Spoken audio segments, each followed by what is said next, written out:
Hi, welcome back to Joe Blogs. In today's episode, I want to talk to you about what's happening in the Russian economy and specifically to talk about inflation. Now, if you've been following the channel, you'll be aware that inflation is one of the only metrics that Russia is still providing to the West. It's cut out a lot of the data that it was previously presenting, so we don't really get a lot of information as to what's happening right across the economy. But inflation is a really important tool because it tells us what's happening with prices, and that gives us an indication as to what's happening with consumer demand. But it also links into interest rates, and interest rates link into borrowing, which is linked to the level of investment that companies make into their own businesses. They generally have to borrow to invest more. And so the inflation data is a really important tool to give us an understanding as to what's happening right across the board in the Russian economy. And the figures for September have now been released, and they show that inflation has actually come down in the month. And that's obviously a step forward from the Russian central bank's point of view because they've got a target rate of 4%. However, in today's video, as well as having a look at the detailed information of what's going on with inflation and food inflation in Russia, I also want to talk about Professor Steve Hanke from Johns Hopkins University in Baltimore, who's raised a question mark over the validity of the inflation data coming out of Russia. And he did a calculation earlier this year and said that the official data claimed that inflation was 7%, but he believed that it was actually 27% because of the PHILLIPS curve. And the PHILLIPS curve is a theory from economics. So we'll go through the details of what the PHILLIPS curve actually says and why this professor believes that inflation in Russia is actually considerably higher than the official data. We'll have a look at what's going on with unemployment and wages. And then finally today, I'll wrap up with my summary as to what I think is happening right now in the Russian economy and whether or not I think the PHILLIPS curve tells us that the Russian inflation data is questionable or if I believe that it's absolutely correct. But before we start on all of that, I'd like to say once again, thank you so much to everyone that's supporting the channel. If you're a long-term supporter, either through Patreon, where you can get early access to my videos and watch them advert-free, or YouTube membership, where you'll also get early access, or buy me a coffee membership. Thank you so much for that support. Really means a lot to me. And if you've bought me a coffee or sent me a YouTube super thanks over the last week or so, thank you so much for the time and the effort, and most importantly, the generosity. Really, really appreciate it. The PHILLIPS curve is an economic model that was first presented by an economist called Bill Phillips, who originated from New Zealand. And he said that there was an inverse relationship between unemployment and wages. So basically, if unemployment went up, then wages went down. And if unemployment went down, then wages went up. So that really was a logical progression because what he was saying was that as the economy grew and there was more demand for labour, then people needed to be paid more and vice versa. Now that model was further developed with a link to inflation. So the logic now is that when unemployment goes up, inflation goes down, and when inflation goes up, unemployment goes down. And Professor Steve Hanke from Johns Hopkins University in the USA has taken this model and applied it to what's happening in the Russian economy right now. And he's saying that he believes that the real rate of inflation is considerably higher than the official rate being posted by the Bank of Russia as a result of the fact that Russia now has a very low unemployment rate. Earlier this year, Steve Hanke posted this graph onto X looking at Russia's inflation rate. And the scale on the left-hand side of this chart goes from minus 30% at the bottom to positive 170% at the top. And the timeline across the bottom goes from February 2020 to February 2024. The blue line on this chart shows the official rate of inflation published by Russia, and the red line shows Steve Hanke's calculation as to what he believed the actual rate of inflation was. So if we start off by looking at the blue line, you can see that between February 2020 and 2022, there was a gradual increase in the official rate of inflation. We then saw a jump in the official rate of inflation following the invasion of Ukraine. However, over the following 12 months, inflation started to come back down again. There was then a rapid reduction in inflation at the start of 2023, and then over the following 12 months, we saw inflation rising again. However, if we now look at the red line, which shows Steve Hanke's calculations, you can see that his estimation of the actual rate of inflation differs considerably to the official rate. And for the purposes of this video, we're just going to have a look at what happened to inflation from the invasion of Ukraine onwards. Now, as I'm sure you'll be aware, the invasion commenced on the 24th of February 2022, and you can see that Steve Hanke's calculation was that inflation rose to 160% immediately following the invasion. Now, as you may be aware, the Russian central bank increased interest rates to 20% immediately following the start of the war. And that increase in interest rates had a hugely negative impact on the Russian economy. And what this chart shows is that Steve Hanke believes that Russia actually moved into a deflationary cycle, and that between April 2022 and April 2023, actual prices in Russia were falling. And the fall in prices hit a low point of minus 30% in February 2023. However, as the Bank of Russia started to reduce interest rates, you can see that there was a considerable increase in inflation between April and October 2023. And Steve Hanke's calculations show that inflation was up to around 70% compared with the official level of less than 10%. Now, interestingly, over the last 5 months of this chart, when the official rate of inflation actually started increasing, Steve Hanke has calculated that the real rate started to decrease. However, there is still a significant divergence between his calculations and the official rate being published by Russia. And in February 2022, Steve Hanke calculated that the real rate of inflation was 27%, which was 3.75 times the official Russian rate. So what we have here is a prominent US professor and economist saying that he doesn't believe what the official inflation data coming out of Russia is saying because of what's happening with regards to unemployment and wages. So let's take a look at both of those metrics right now. This chart shows the movement in the unemployment rate in Russia over the past 3 years. And what this shows is that back in August 2021, unemployment was sitting at 4.4%. And as you can see from the shape of this chart, over the past 3 years, that unemployment rate has come down consistently and rapidly. And the official rate of unemployment in Russia today is 2.4%. And if we widen the scale of this chart to show the movement in unemployment since records were published following the breakdown of the Soviet Union, this shows that unemployment back in October 1992 was sitting at 4.8%. Over the following 6.5 years, there was a rapid rise in unemployment, and it hit a peak of 14.6% in February 1999. However, over the past 25 years, there's been a gradual reduction in unemployment, and the current level is the lowest in Russia's history. There has never been a time since records were published that Russia has had less unemployment.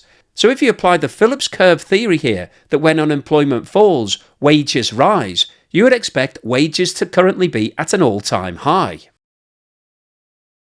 This chart shows the movement in the average monthly wage in Russia over the past 3 years. And the scale on the right-hand side of this chart is shown in thousands of rubles and goes from 50,000 rubles at the bottom to 90,000 rubles at the top. And what this chart shows is that 3 years ago, the average monthly wage in Russia was sitting at around 53,000 rubles, which is the equivalent of around $500. Today, it's up to 88,000 rubles, which is around $930. And if we widen the scale of this chart to show the full data that's been published by Russia, which dates back to 2005, you can see that over the last 20 years, there has been a consistent increase in wages in Russia. So that ties in with the Phillips curve theory that when unemployment is going down, as it has been doing for the last 25 years, wages should be going up. So we've got that inverse correlation that Bill Phillips first put together back in 1958. So based upon the data that you've just seen, you'd expect inflation to be going up because unemployment is at a record low level. And if unemployment is down, then inflation should be up. This chart shows the movement in the official rate of inflation in Russia over the past 12 months. And what this shows is that back in September 2023, inflation was running at 6%, which was 50% above the target level of 4% set by the Russian central bank. Between September 23 and July 24, there was a rapid and consistent increase in inflation, and it hit a high of 9.1%. Now, interestingly, it remained at 9.1% in August, and the most recent figures published for September 24 show that inflation has actually reduced to 8.6%. Now, clearly, a reduction to 8.6% is good news from the Russian central bank's point of view because they've got a target rate of 4%. They're desperate to bring it back down. But talking about the Phillips curve theory, unemployment is currently at its lowest level. So you would expect inflation to be high and to be rising. So there's a disconnect here in terms of that theory. And one of the issues that we need to look at is what's happening with wages. Are wages currently still rising, or are they now going down? This chart shows the movement in real wage growth over the past 12 months. And unfortunately, the latest data that's been published is for July 24. We don't have any data for August or September. It hasn't been released by Russia. We're still waiting to see that information. And the key thing here is that this chart plots the movement in real wages. And the difference between wage growth and real wage growth is that real wage growth takes account of inflation. So if inflation was going up by 5% and your wages were going up by 5%, your real wage growth would be 0% because they've only increased in line with inflation. In order to have a 1% increase in real wages, you'd need to have a 6% pay raise at the same time as inflation was going up 5%. So this tells us the difference between wages and inflation. And what you can see here is that back in August 23, real wages increased by 9.5%. And as inflation in August 23 was 5.2%, the actual increase in wages was 14.7%. And over the course of the past 12 months, we've seen a continued increase in real wages. And the most recent data for July 24 show that real wages increased by 8.1%, which was on top of inflation of 9.1%, making a total increase in wages of 17.2%. And what this chart shows us is that wages are consistently outpacing inflation. They're increasing at a much faster rate. And when you apply the Phillips curve theory that when unemployment is low, wages and inflation should be high, you would expect inflation to be rising right now, not falling. So what's the summary and conclusion today? Well, I wanted to post this video because I think what's happening with inflation in Russia is really important. As I said at the start of today's video, it's one of the only things that really gives us a good feel as to what's happening in Russia right now. And as we've seen from the official data, inflation in September reportedly is down to 8.6%.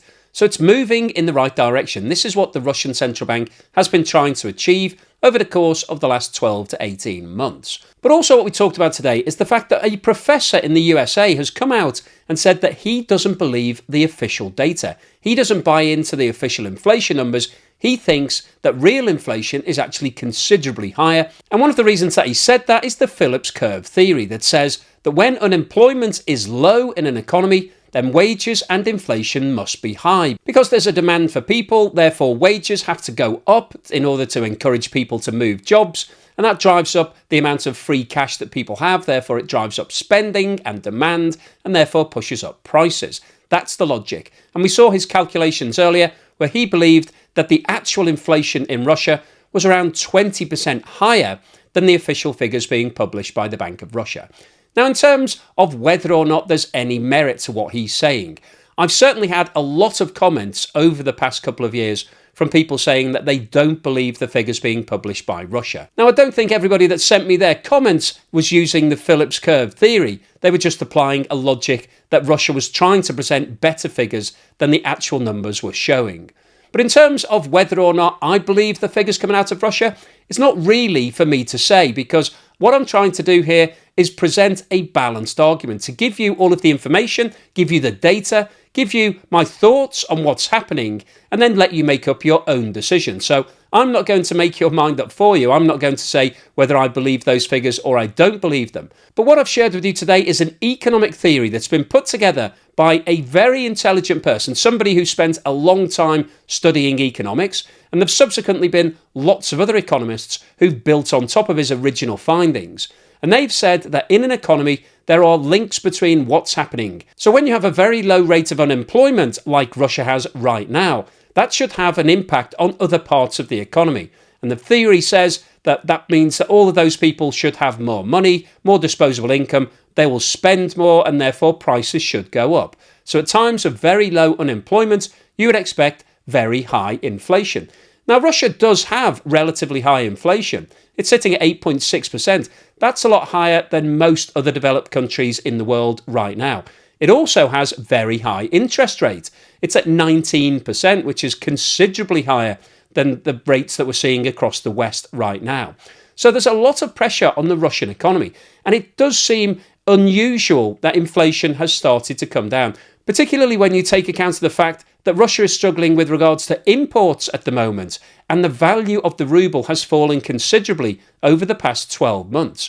And that should be pushing up prices because as the ruble falls in value, all the things it's importing become relatively more expensive. So you'd expect inflation to be going up at the moment when you look at all of the different parts of the economy rather than coming down. So the overall summary of today's video is that the official rate of inflation in Russia is now down to 8.6%. And that's cause for celebration for the Bank of Russia because they're trying to get it back to 4%. Now, there are many people around the world who don't believe the official figures being published by Russia. I'm not going to pass comment on whether I do or not. I'm just passing on the information for you. It's up to you to make your own decision. But based on the logic in today's video, you have to think that there might be a question mark over the latest data. So hopefully you found today's video useful, informative and thought-provoking. If you've liked what I've said, then please give me a thumbs up. Thank you for watching this video all the way through to the end. And here's something to put a smile on your face.